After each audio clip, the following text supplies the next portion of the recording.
Prime time নিউজৰ হাতত আহি পৰিছে এক বিগ ব্ৰেকিং নিউজ। বজালী ভৱানীপুৰত দুটা পিষ্টলসহ এজনক গ্ৰেপ্তাৰ।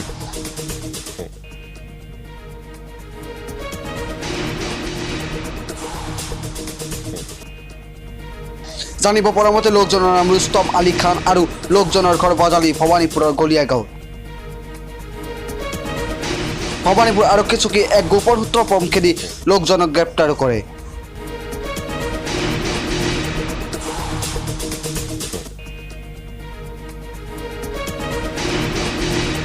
হয়, মানে যোৱা ৰাতি আমি গোপন সূত্ৰৰ খবৰ পাওঁ যে আমাৰ সত্তৰ থানা এলেকাত মানে পিষ্টল মানে আছে আমাৰ তাত।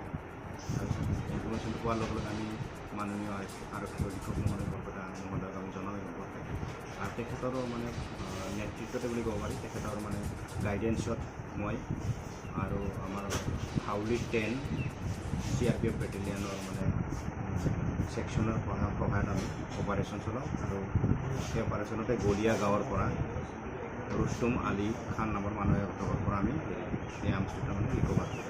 তথ্য মানে উলিয়াবৰ কাৰণে আমি ইণ্টাৰগেশ্যন কৰি আছোঁ, আৰু অধিক তদন্তৰ ফলত যদি কিবা পিছত ওলায় তেতিয়া আমি আপোনালোকক জনাব লাগিব। ভৱানীপুৰ আৰক্ষী চকীয়ে এক গোপন সূত্ৰ পম খেদি লোকজনক গ্ৰেপ্তাৰ কৰে।